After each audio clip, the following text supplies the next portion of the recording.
the closing thought on George Gammon's video, at least in my opinion, was he didn't close with, if you believe this, this is what you should do.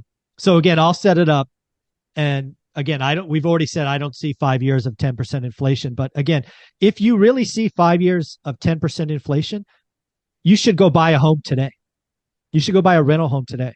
You're going to borrow 3 points or so, maybe 4 points under inflation. You're going to have fixed rate debt. Over the next 5 years, wages are going to go up because a big component of inflation is wages. Housing is 42% of CPI.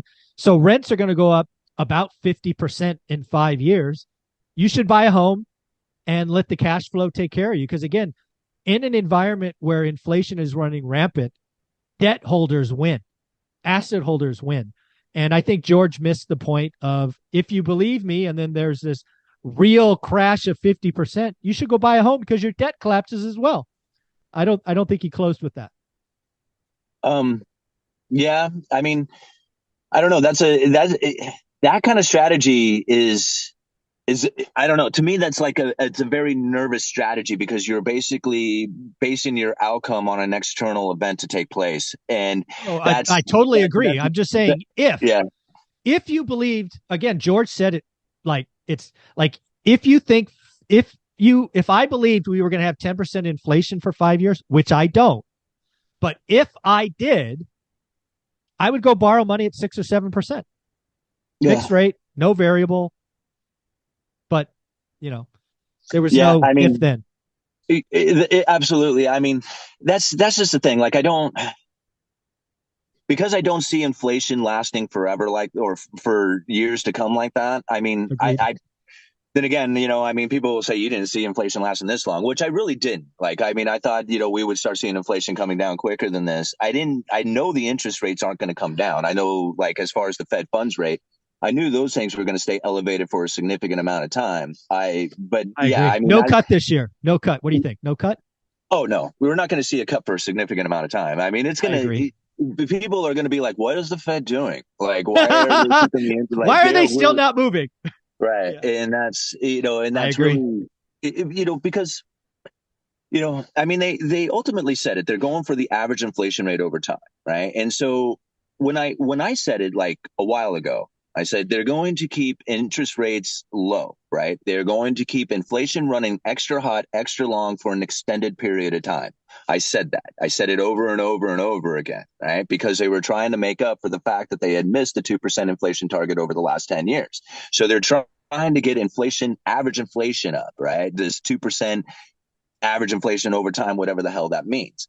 And by consequence of that, what you'll end up having to do is you'll have to keep interest rates elevated for a significant amount of time, even after the inflation comes down, because of the average inflation rate over time that they are shooting for.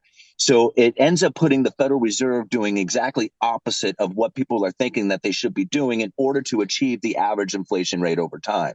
And this is really where I think a lot of the economists are very confused by the Federal Reserve, because the Federal Reserve used to shoot for a 2% target, where if the inflation rate was over 2%, they would adjust monetary policy to achieve the 2% target. If it was under it, they would do it again to achieve the 2% target. Now they're not going for the 2% target. They're going for a 2% target average rate over time. And so that's very difficult to understand. Different game.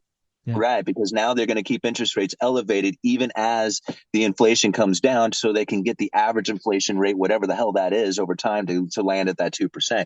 So it's really what we're going to end up finding is the Federal Reserve behaving exactly opposite of what we would typically anticipate them doing, so that they can achieve their average inflation rate over time instead of the target. This is going to be so much fun to unravel. Simon, you have an amazing channel called The Uneducated Economist. Obviously, people should follow that. You put out great videos. What else would you want to tell people? I'm on YouTube every day. I try to put YouTube videos out there. I am on the other social medias, but really I'm just active on YouTube. My channel is not really trying to figure out where it is that you need to invest or anything like that, but really try to help people understand what it is that's taking place in the economy so that we can make the best decisions for ourselves. A lot of times when we listen to these economists out there, we are listening to somebody who is not looking at it from a point of view like a lot of us in the working class, driving 99 Toyota Corollas and stuff. We have a much different look and in outlook on the economy, and our goals and our needs are very different from a lot of the people who are talking economics from the investment point of view. So that's really what the channel is all about, is becoming economically aware. I love it. You do a great job. You have an ability to take complex issues and really put the puzzle pieces together so the average person can understand. I have a degree, an advanced degree, been doing this a long time, and you helped me a lot. And you have some eye-opening things like you did at the beginning of the video that I just missed. So keep it up. Keep doing what you're doing, Simon. We all appreciate you.